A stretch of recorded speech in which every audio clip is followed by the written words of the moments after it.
Hi, this is an example problem from Chapter 31 on binding energy. Pause for a moment to read the question. All right, so we have a nucleus here, deuterium, which is this guy right here.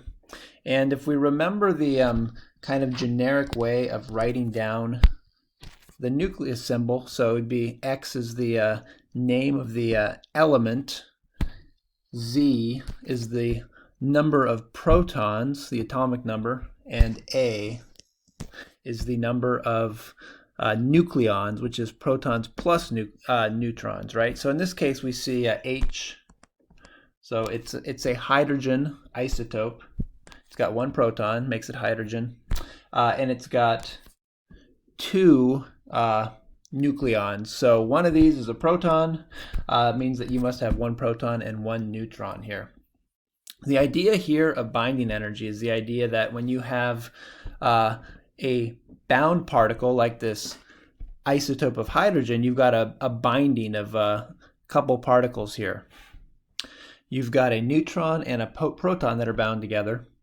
And of course, you've also got an electron. We generally will ignore the electrons here because they have really small mass compared to the nucleons, the protons and neutrons. So the idea, let's jump to some notes here, of binding energy is that if you compare the bound nucleus with the same particles that have been pulled apart, you'll see that there's less energy in the nucleus. Some mass has been lost, there's a little bit less mass, and if you have the energy difference between this state and this state is called the binding energy. So in this case, we're looking at something like this for hydrogen, where we've got a neutron, we've got a proton, they're bound together, and of course the electron somewhere way out there. If we go ahead and pull these things apart, we're going to have a greater total mass here when these are separated. And so binding energy, it's this extra energy difference here between separated particles and bound particles. So how do we calculate that? Well, we use the conservation of energy, and remember that mass, according to Einstein, is a form of energy. And so we look at, let's go to some notes here. We look at the mass defect. That's the difference in mass between the separated particles, which, you know, if you add up all their mass, would be greater than the mass of the bound nucleus.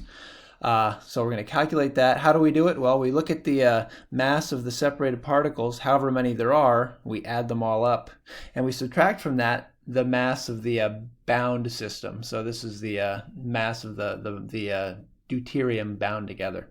Notice that we're going to look at the number of neutrons times the neutron mass, and we're going to look at the number of protons, Z, times the hydrogen mass. We use hydrogen instead of the proton mass because it includes the electron, which is also included in the atomic mass that we'll use here. That way the electrons just cancel out, we can ignore them.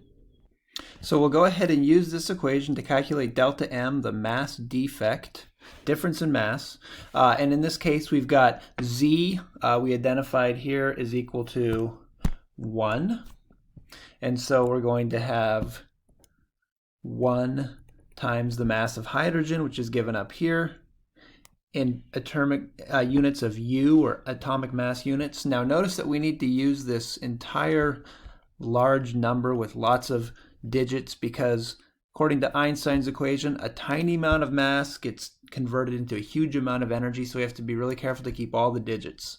That's all of the hydrogen there, or protons. Now we're going to go to the neutrons. Well, again, the mass number is 2, and again, the neutrons is going to be N equals A minus Z.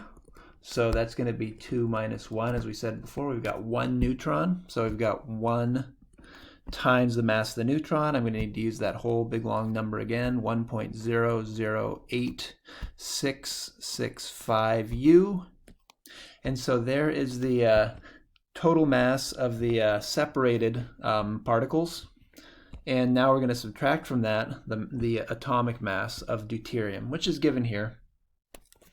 And so we've got minus 2.014 102U. And when we put that into the calculator, we get a value 2.388 times 10 to the minus third U. And so I use all of the digits here. If I write this out in longhand, right, this is going to be 0.002388U. You want to keep all of the digits there.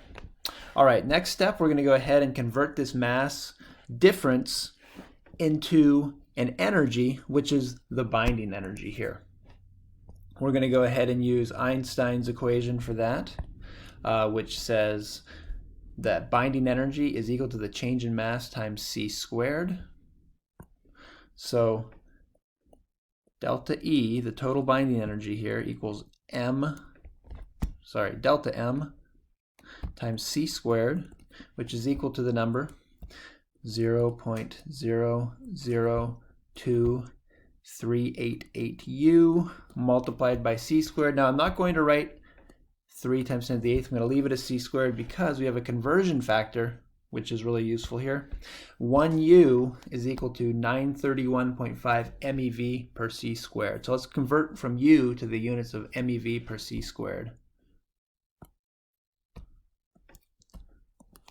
1U 931.5 MeV per c squared. And this is why I didn't get rid of the c squared. I can just cancel these.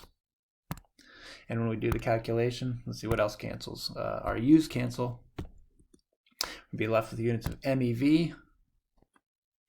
This comes out to 2.22 MeV. And finally, I can round now at the very end. And so whenever we deal with energy for nuclear processes, we're going to be using units of U for mass and MeV for energy. So this is the answer to part A, the total binding energy of deuterium. Now in part B, we're asked, express the result in part A as a binding energy per nucleon. So binding energy per nucleon, if we're going to write that down, well, it's exactly what it says. So we're going to take the binding energy, delta E, we divide by the number of nucleons. How many nucleons do we have? That is the mass number here. So in this case, we've got 2, and we're going to have 2.22 MeV divided by 2 nucleons, 1 proton, 1 neutron, which gives us a value of 1.11 MeV per nucleon. And we usually use this instead of the total binding energy because this allows us to compare the binding energy with other things which may have different amounts of nucleons, but when we compare per nucleon, we can see how much binding energy you have across different types of bound particles.